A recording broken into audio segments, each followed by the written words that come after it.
Okay guys, so magbibigay ako ng reviews, no. After 2 years, sobra ko siyang gamit dun sa Ion ko. So ito ay isang halogen Osram Nightbreaker po. Ito na bulb.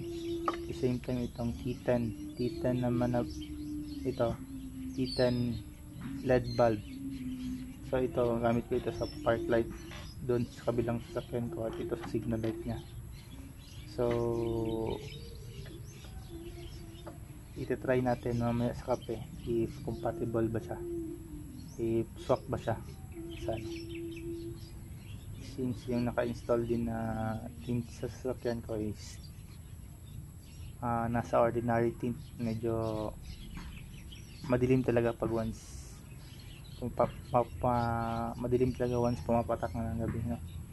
So need talaga ng mas maliwanag compare sa stock na medyo okay naman, pero nahihinaan ako talaga, no? So through this Osram Nightbreaker, makikita natin mamaya kung may may pinagkaiba ba sa dati, no? So ikabit na po natin ito.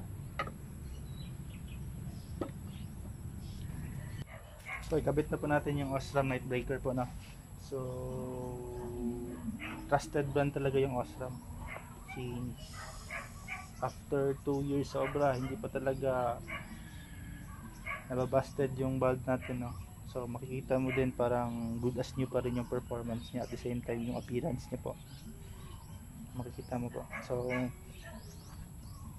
i-install ko, ito na yung gagamitin ko.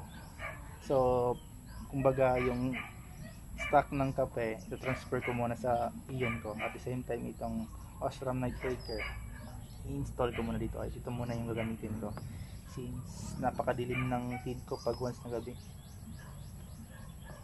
So okay, so pag install nito, bale may video na po ako nito, no, sa previous videos ko sa channel ko.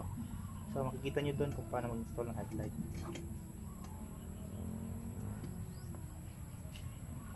At the same time, ito yung park light na gamit ng Ion ko dati, no? So i-try ko din dito itong T10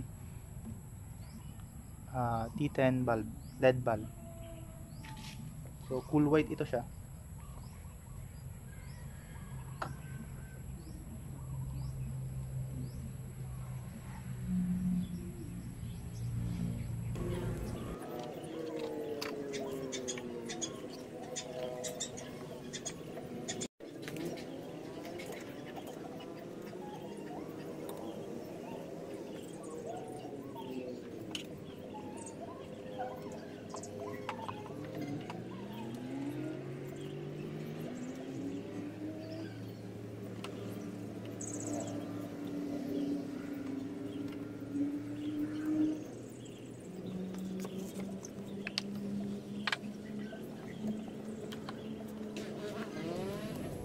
So okay, so ilalagay natin tong T10 Osram LED bulb dito, no, sa signal light.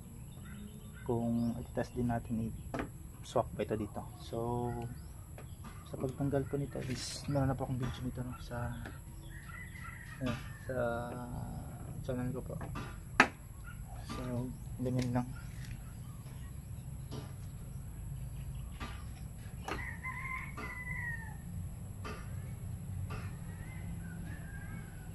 Yan.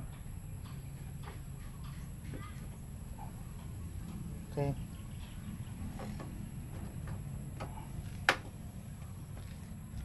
Other side na naman.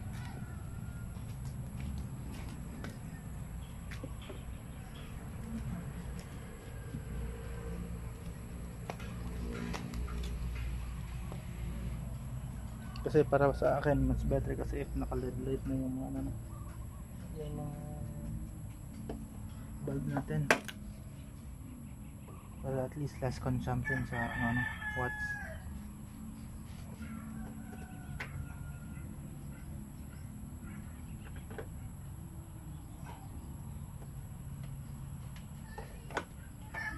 Okay, yan.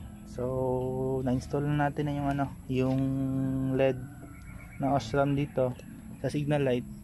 At the same time, na-install na din natin yung Osram night breaker na headlight sa kape. At the same time, yung Osram T10 bulb sa park light. So, i-check na natin siya if nagka-function siya ng ayos.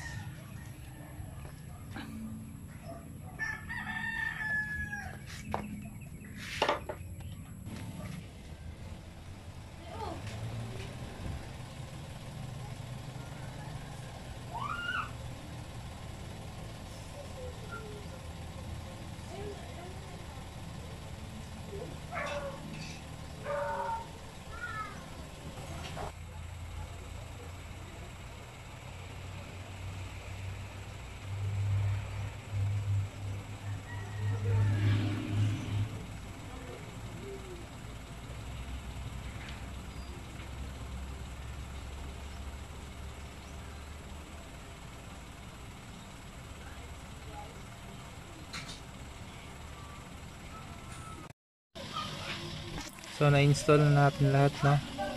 Yung Osram night breaker headlight at the same time apat na Osram T10 LED lights. So as you can see, wala namang bulb na nagha-hyper flash. So ito po yung reviews ko, no? Bali yung mga ginamit ko po ngayon is bali 2 years old na po yan. I purchased that way back 2019.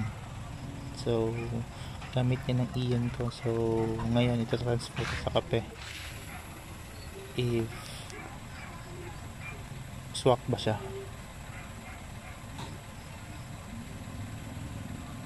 2 hours later.